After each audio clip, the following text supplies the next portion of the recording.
Hey, I'm Jamie Easton. Today's episode of the Smart 7 is brought to you by Your Nectar Prices at Sainsbury's. Imagine a world where your favourite things cost less. It's pretty amazing, right? It's like the universe is aligned just for you. Well, that's the magic of Your Nectar Prices at Sainsbury's, and it's pretty simple. You can unlock up to 10 personalised discounts every Friday on things you love in the Nectar app. And the best part is that while Nectar Prices are for everyone, Your Nectar Prices are just for you. It couldn't be simpler. Each week you'll get up to 10 personalised offers. They're your Nectar Prices. So every Friday, just check your Nectar app and unlock Your Nectar Prices to save more now. Enjoy your own personalised discounts on things you love with Your Nectar Prices at Sainsbury's. That's good food for all of us. This offer's for 18 plus, Nectar app required. Unlock up to 10 Your Nectar Prices weekly, available in supermarkets, online and in locals with Smart Shop. T&Cs apply. On today's Smart 7, Trump's Alaska meeting with Putin is a flop.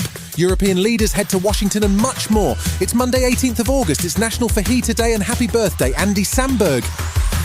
The Smart 7. It's news, but not the news.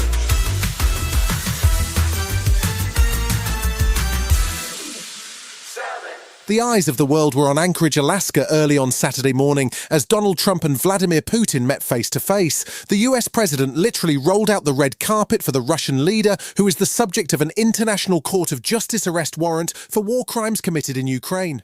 Trump waited patiently for his guest to arrive, clapping his hands and waving as a B-2 stealth bomber did a flyover of the joint base Elmendorf-Richardson, and Putin rode with Trump in the American president's official limo, the Beast, an unprecedented event. After the meeting, even though it was on American soil, Putin spoke first, claiming that an agreement had been reached. I would like to hope that the agreement that we've reached together will help us bring closer that goal and will pave the path towards peace in Ukraine. We expect that Kiev and European capitals will perceive that constructively and that they won't throw a wrench in the works. That left Trump awkwardly trying to explain that none of his goals, including a ceasefire, had been reached, and promising that he would make calls to Zelensky and NATO leaders. There was also no further talk of sanctions for Russia. We had an extremely productive meeting and many points were agreed to. There are just a very few that are left, but we have a very good chance of getting there. We didn't get there, but we have a very good chance of getting there.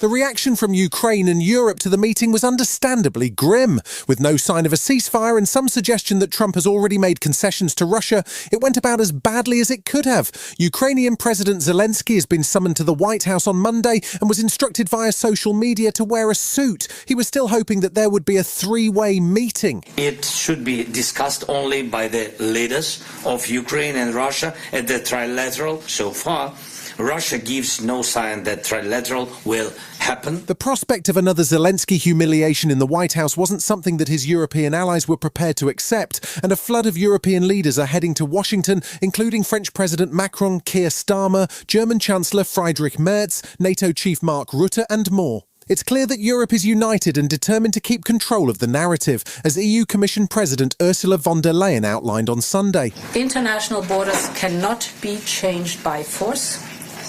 These are decisions to be made by Ukraine and Ukraine alone, and these decisions cannot be taken without Ukraine at the table.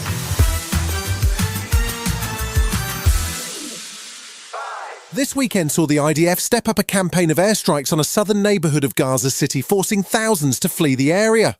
It's part of the Israeli military's new aim, which is to occupy Gaza City entirely and dislodge Hamas. At least 40 people were killed by the strikes on Saturday alone. Meanwhile, there has been a one-day strike and street protests in Israel over the Gaza City plan, driven by concerns that the new assault will put the lives of the remaining Israeli hostages at risk. Despite international condemnation and protests at home, there's no sign of any shift from Israeli PM Netanyahu, and former British diplomat Nick Westcott says that's partly because he knows he has the backing of Donald Trump. Israel appears to pay no attention to international opinion except that of the United States. It has continually flouted the international rules-based system, if you like. A plan to use the Met Police's live facial recognition software at next weekend's Notting Hill Carnival has drawn protests from civil liberties and anti-racism groups. 11 organisations have written to Met Police Chief Mark Rowley outlining their view that mass surveillance technology has no place at one of London's biggest cultural celebrations. The Met Police say they only intend to use the technology on routes approaching the carnival and not within the bounds of the event. However, Rebecca Vincent, the interim director of civil rights group Big Brother Watch, says it's not the right approach. Look, we all want police to be able to do their jobs. Nobody wants murders, stabbings, violent crimes at this event or any other. We want police to be able to catch the criminals so we can all be safe. But this technology and the way it's being used in the UK at the moment, it turns us all into a nation of suspects. Still to come on today's Smart 7, in association with Metro, the Premier League is back, and we bid farewell to a 60s icon. Right after this. Hey, I'm Jamie East, and today's episode of the Smart 7 is brought to you by your Nectar prices at Sainsbury's. Imagine a world where your favourite things cost less. It's pretty amazing, right? It's like the universe is aligned just for you. Well, that's the magic of your Nectar prices at Sainsbury's, and it's pretty simple. You can unlock up to 10 personalised discounts every Friday on things you love in the Nectar app. And the best part is that while Nectar prices are for everyone, your Nectar prices are just for you. It couldn't be simpler. Each week you'll get up to 10 personalised offers. They're your Nectar prices. So every Friday, just check your Nectar app and unlock your Nectar prices to save more now. Enjoy your own personalised discounts on things you love with your Nectar prices at Sainsbury's. That's good food for all of us. This offer's for 18 plus, Nectar app required. Unlock up to 10 your Nectar prices weekly, available in supermarkets, online and in locals with Smart Shop. T&Cs apply. Welcome back.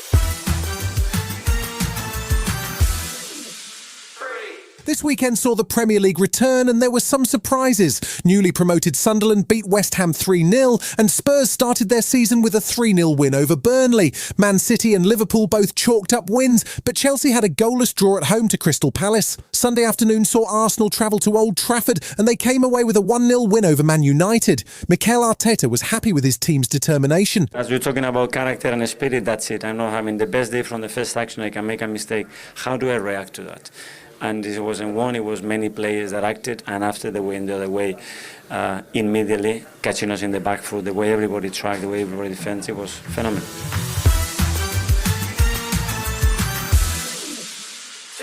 We've less than a month to go until the 77th annual Emmy Awards take place in the Peacock Theatre in downtown Los Angeles. Seth Rogen's Apple TV Plus show The Studio has picked up 23 nominations. That's a record for the first year of a comedy series, beating even the mighty Ted Lasso.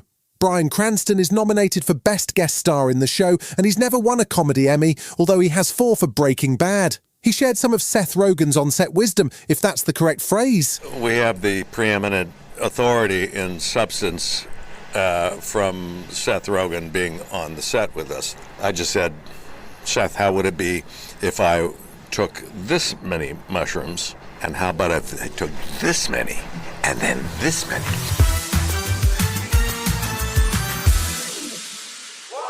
The death was announced on Sunday of English actor Terence Stamp at 87 years of age. The actor who shot to fame in the 1960s became an icon of that decade, and he earned an Oscar nomination and a Golden Globe for his first movie, Billy Budd. As the 60s ended, Stamp travelled the world, spending time in India and studied yoga before returning to the big screen as General Zod in Superman. He had a string of appearances as a villain, including in Star Wars, and notably played a transgender woman to great acclaim in Priscilla, Queen of the Desert. Here he is speaking about the extraordinary experience of working with Marlon Brando on Superman. Rest in peace, Terence. He really doesn't learn the line. He has them written up big, behind the lights, so you can't really see he's reading. And so I went up to him, I said, Marlon, what are you doing? How are you going to play Lear and Macbeth, if you can't learn a line, And he said, I've learnt them already. You've been listening to The Smart 7. We'll be back tomorrow at 7 a.m. Hit that follow button and have a great day. Give us 7 minutes, we'll give you the world. Hey, it's Maya and Sim from the Girls That Invest podcast. If you are an IT or security pro, you know managing devices, identities, and applications can feel overwhelming and honestly risky. That's where Trellica by 1Password comes in. It helps conquer SaaS sprawl and shadow IT by discovering every app your team uses, managed or not. With pre-built app profiles, you can assess risk, manage access, and even optimize your software spend. Plus, it simplifies onboarding, offboarding, and compliance, all while cutting costs by eliminating unused licenses. Take the first step to better security for your team. Learn more at onepassword.com/special offer.